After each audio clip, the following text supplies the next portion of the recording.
It's time to do business again. Good afternoon. Welcome to 25 minutes of going around the world of business. This is Business Incorporated, and here's what we have prepared for you. Ethiopia is now the largest producer of wheat on the continent.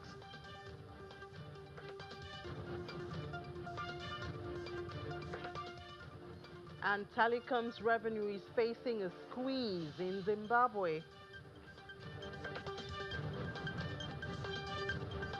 A record high trade of $11.85 billion, that's between Zambia and Tanzania.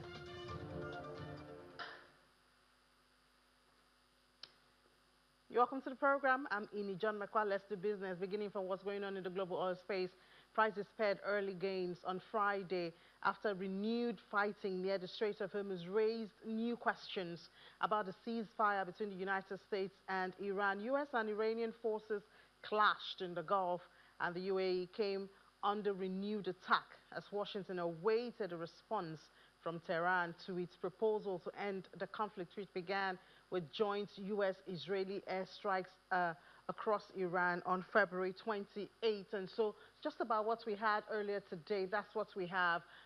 Brent back to 100 level, $100.58. It gained 0.52%. WTI seems to be going that way also, $95.07 after it gained 0.7%.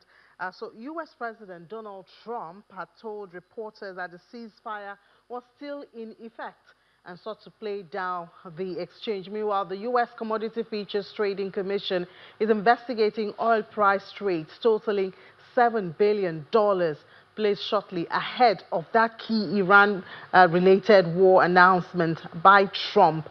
Most involved short positions or bets on prices falling placed on the Intercontinental Exchange and Chicago Mercantile Exchange, and were placed shortly before Trump statements announcing attack delays, the ceasefire, or other changes to Iran policy that led to a decline in prices.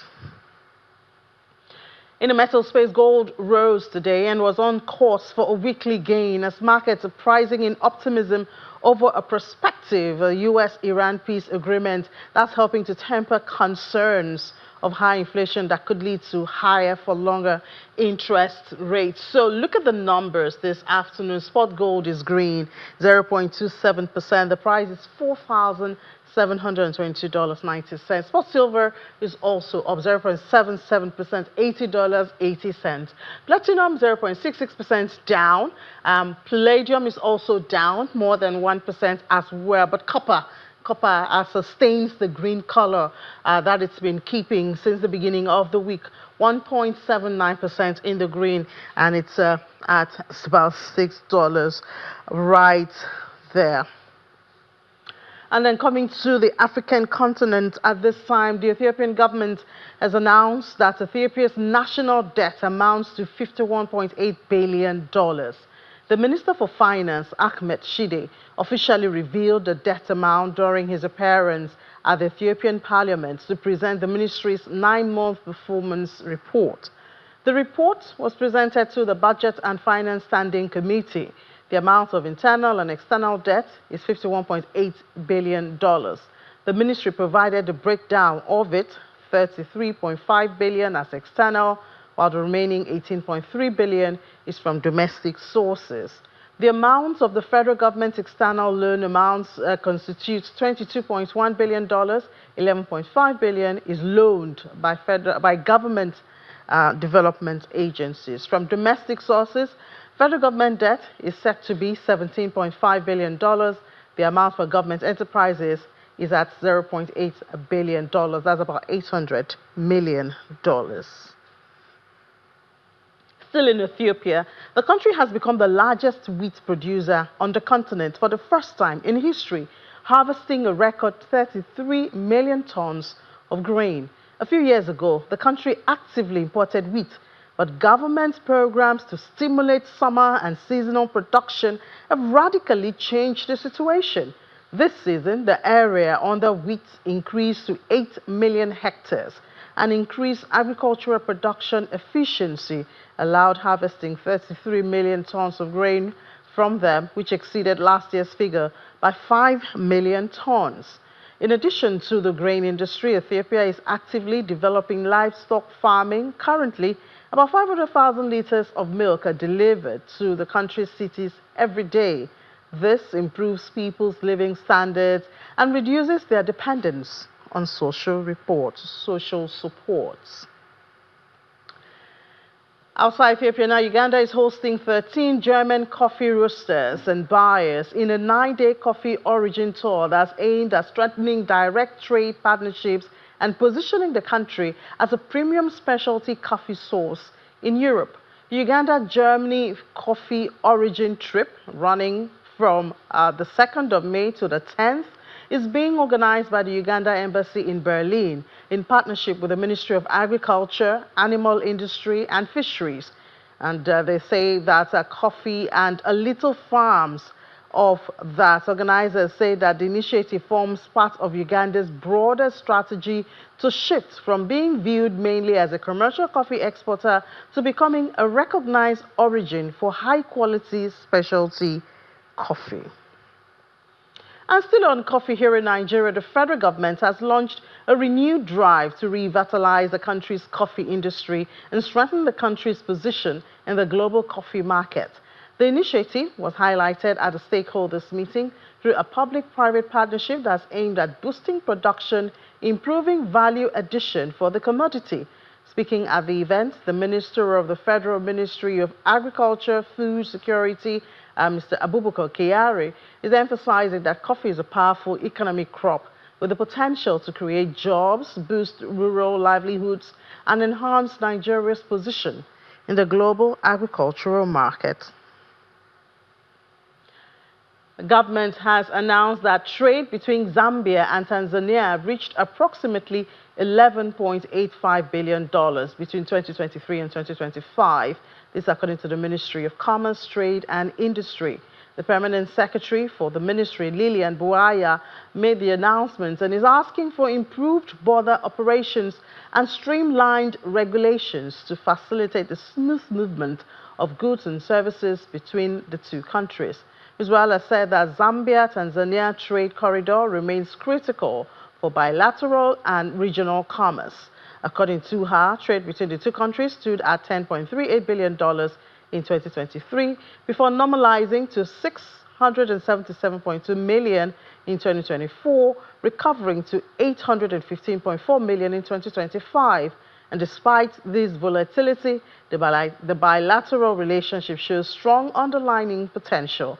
She also highlights export diversification, improved trade facilitation along the Central Corridor, reduced logistics costs, and the removal of non-tariff barriers as key areas for future growth.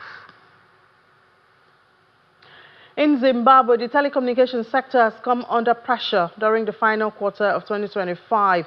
Surging operating costs and aggressive infrastructure investment outpaced modest revenue growth. Overall, active mobile subscriptions increased by 2.13%, rising from 16.4 million a year earlier to 16.7 million during the review period. The Postal and Telecommunications Regulatory Authority of Zimbabwe said that mobile network operators grew revenue by 6.33% to 7.74 billion ZiG. However, operating costs also went up even faster, climbing by 11.52% to 4.64 billion ZiG and squeezing sector margins. Still in Zimbabwe, the Food and Agriculture Organization of the United Nations says that it has intensified field assessments across Zimbabwe to evaluate the impact of improved oil management interventions being implemented under the FAO China South-South Cooperation Program. In a statement, the FAO Zimbabwe said that field teams are currently monitoring harvests and engaging farmers in various communities to assess how sustainable soil management practices are improving crop yields and livelihood. FAO Zimbabwe said that direct engagement with farmers is also helping experts identify challenges affecting agricultural production while collecting community-driven recommendations for future interventions. Let's head to the markets now, beginning from here in Nigeria, and we'll start with some results that we have seen. The first whole core is shared their results. We see that for the first quarter, that for first whole core Q1, 72% year-on-year profit before tax growth is what was recorded, to the delight, obviously, of investors, because we've seen them respond positively to that. At least more investors are putting their money on first whole core. Profit before tax also jumped 321 billion from 186.47. A post-tax return on equities, that is also up 31.16%. Cost to income ratio, CIR, improved also from 53.8 in late 2025 to 45.2. Total operating expenses went up 21% year on year, is now at 298 billion, and total assets stood at 26.8 trillion as at the end of March. So a lot of investors believe this is good for that company and their investment. And also worthy of note is that their balance sheet was restructured by the end of last year, taking away legacy debts write-off. Remember when that news came up, of course, it did flip sentiment a bit, but that's what's normalized later. Also, another result that's recently released today at the NGX is Airtel Africa audited results for the first quarter. So Airtel Africa, we see Nigeria revenue increased by 52%. You know, it's a group. Normally their result comes out as a group, but there's also the note of notes that Nigeria's revenue contributing to the group improved by 52.9%. Mobile money revenue grew 36.3%. And then that's big partnership that they've had with SpaceX Starlink. That's supposed to help them penetrate some areas that have not been included in all of our internet and infrastructure. And then there's Airtel Money IPO. That's delayed for a second part of this year. Also, we saw that for Airtel, the group revenue went up for this period. That's the Q1. So we saw 29.5 increase for the group revenue, the $6.42 billion. EBITDA margin also improved to 49.3. Pre-tax went up more than 100%.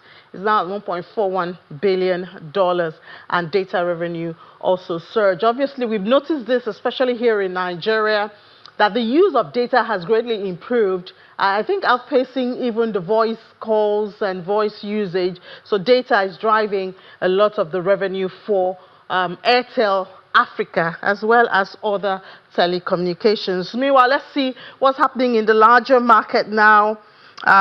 Sentiment at intraday, mostly positive for Nigeria, very positive.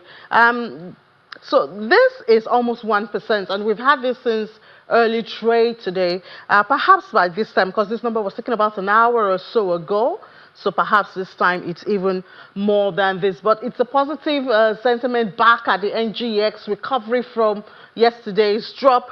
For Johannesburg, it's, however, on the flip side, more than 1% in the red. Let's see other parts of Africa, and we see EGX 30, that's Egypt, that's almost 2% positive. And then Thursday for Nairobi, Kenya, is also positive, 2.46%.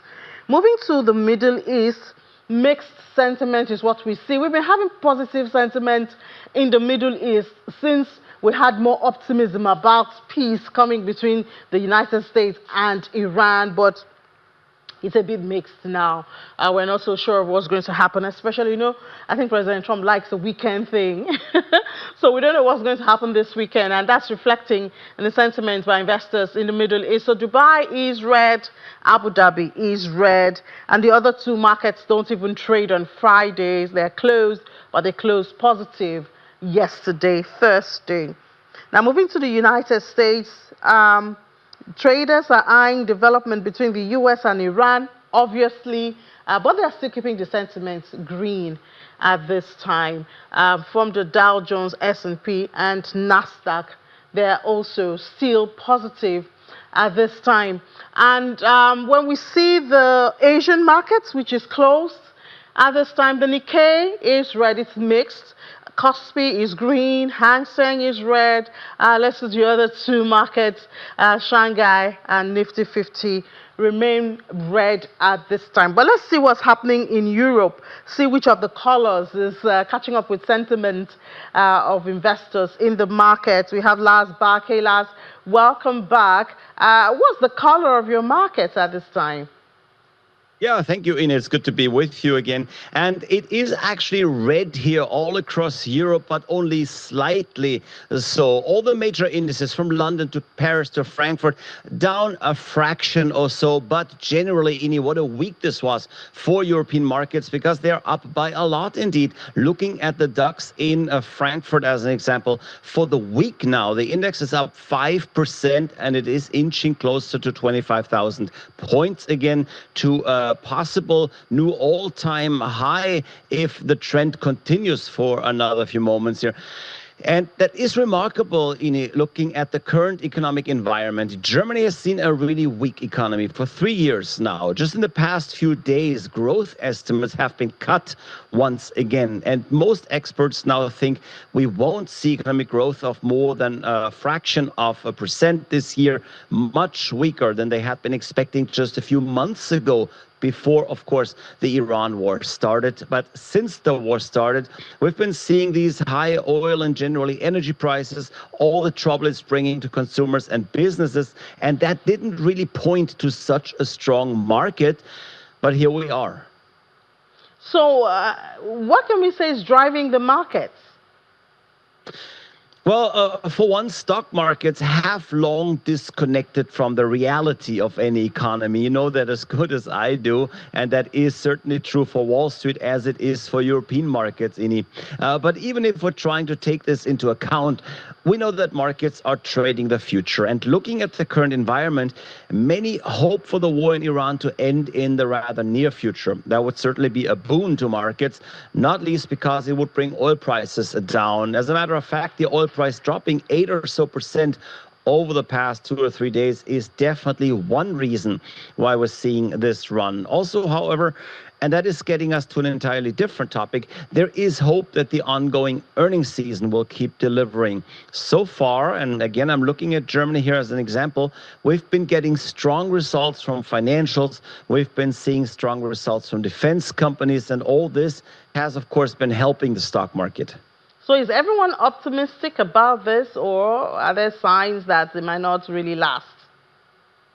Yeah, there are definitely warning signs out there, and lots actually, as a matter of fact. First of all, when we're talking about the strong business for financials, so defense, we shouldn't ignore that consumer stocks, of course, are weak. The consumer in general is worried about these high energy prices. Even if they're coming down again, they have taken a good chunk out of people's wallets. Not to mention, by the way, if this current optimism for the war in Iran to end doesn't play out, the Strait of Hormuz might be blocked a bit longer. That is certainly a possibility, and it could easily hurt markets again. Also, we're looking at trade and at the latest skirmish between the US and Europe with possibly another trade war, a tariff war.